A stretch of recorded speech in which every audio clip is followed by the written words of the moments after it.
Industrial plants need steam for heating and other processes. Boilers are commonly used to provide this steam. You may be called on to operate the boilers in your plant. The first step towards safe and productive operation of boilers is a good working knowledge of boiler fundamentals. The function of boilers is to produce steam. Steam is produced by heating water to its boiling point. When water reaches its boiling point, it changes from a liquid to a vapor. It's this vapor that we call steam. So basically, to produce steam, you need two things, water and heat. To generate the production, boilers rely on the process of combustion. That is, they burn fuel to provide the heat required. In simple terms, there are four requirements for combustion, which we'll illustrate on a combustion triangle. One requirement is fuel. Most boilers burn oil, natural gas, or coal.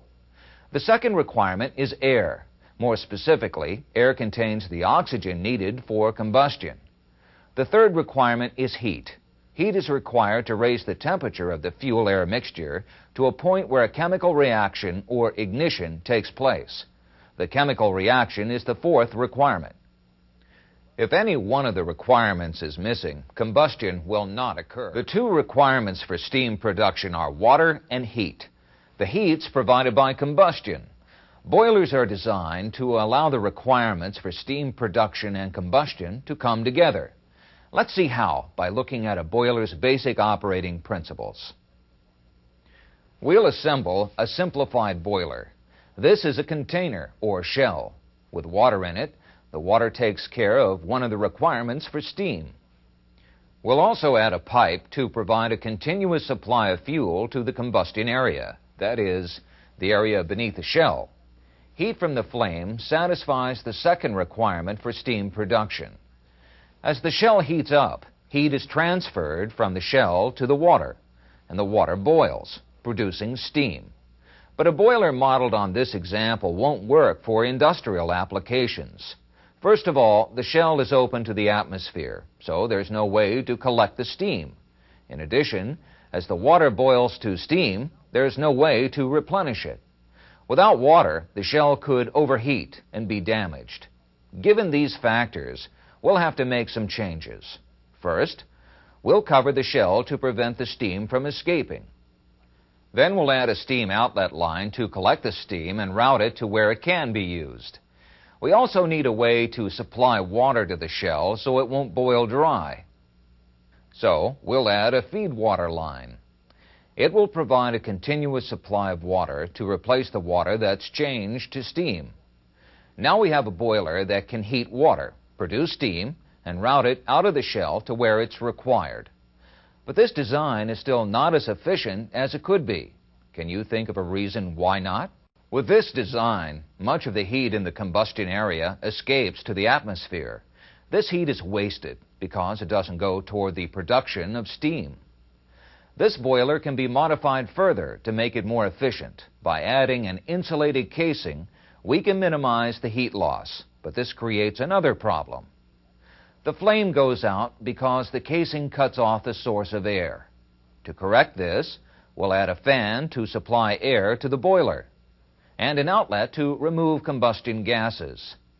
Although this design is still greatly simplified, now we at least have a boiler that provides a constant supply of steam efficiently. In this topic, we saw the basic requirements for steam production and combustion. We also put together a simple boiler that operates to meet these requirements and produce steam. Let's take a minute now to try some practice questions. Heat transfer is a natural process that occurs anytime there's a difference in temperature. Heat naturally transfers from a hotter object to a colder object.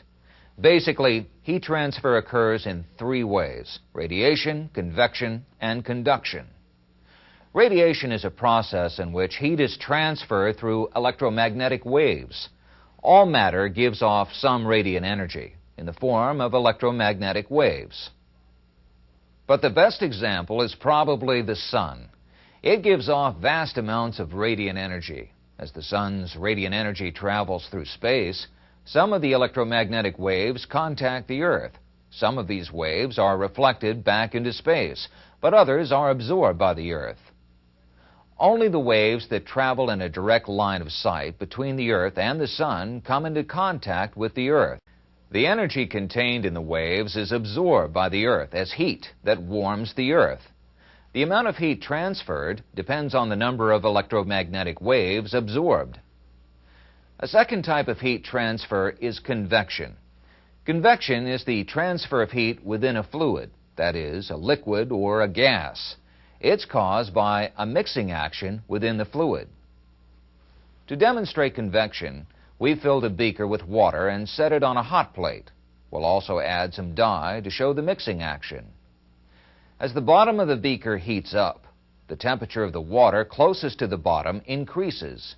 As the temperature increases, the water becomes lighter or less dense, so it flows upward.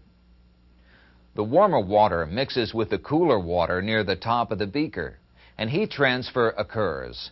This type of heat transfer is known as free or natural convection because the movement of the fluid occurs naturally. Convection heat transfer that's produced mechanically is called forced convection.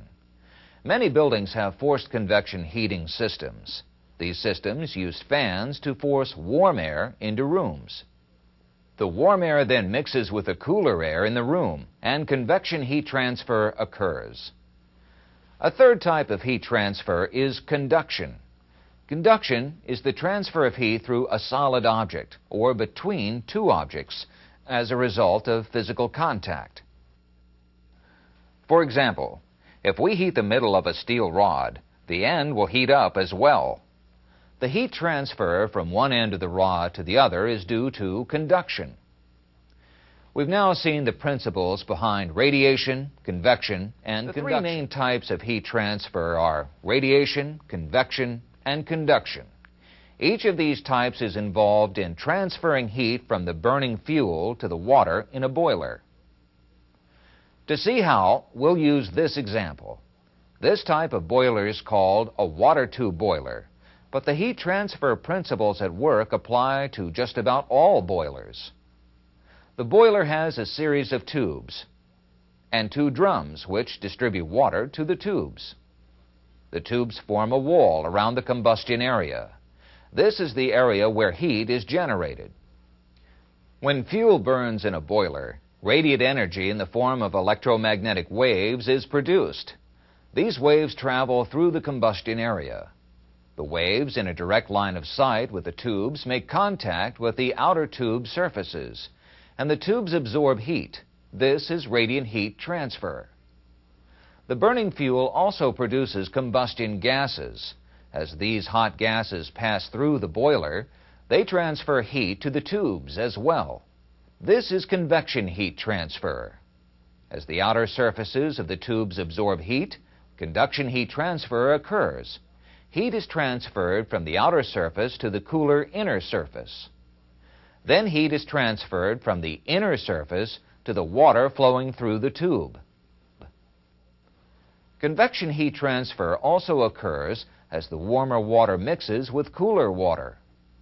When enough heat has been transferred to raise the water temperature to the boiling point, steam is produced. When a boiler is working properly, the heat produced by the burning fuel will be readily transferred to the water in the tubes. However, there are problems that can interfere with heat transfer. One of these problems is a condition called scale. Scale is the buildup of solid impurities on boiler components that contain water. The boiler's feed water supply may contain impurities. These impurities coat the surfaces, insulate them, and restrict their ability to transfer heat. If the surfaces can't transfer heat to the water, the tube can overheat and rupture. A heat transfer problem can also occur if the feed water supply stops for any reason. Without a continuous supply of feed water, the boiler may boil dry. With no water to remove the heat, the tube metal rapidly overheats and severe damage may result. In boilers that burn coal or oil, another problem that can affect heat transfer is the buildup of soot. Soot's created by ash and unburned fuel particles in the combustion gas. In this topic, we covered heat transfer.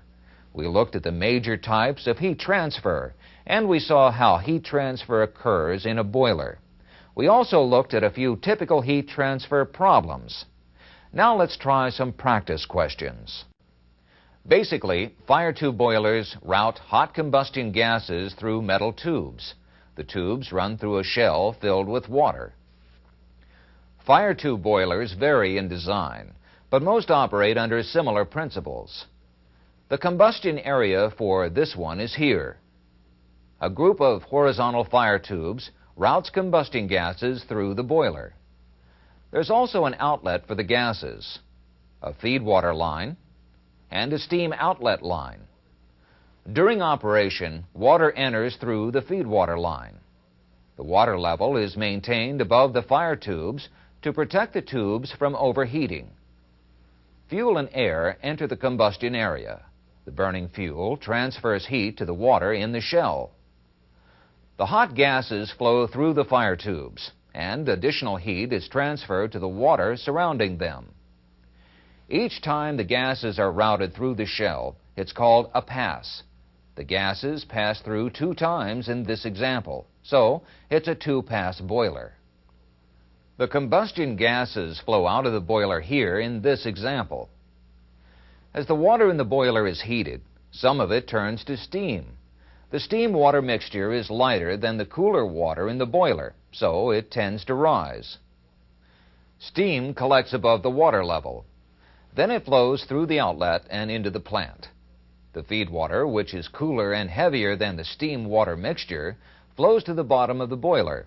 It's heated in the combustion area, and the cycle continues. Generally speaking, water tube boilers use tubes to route water and steam through the boiler. The combustion gases flow past the outside surfaces of the tubes.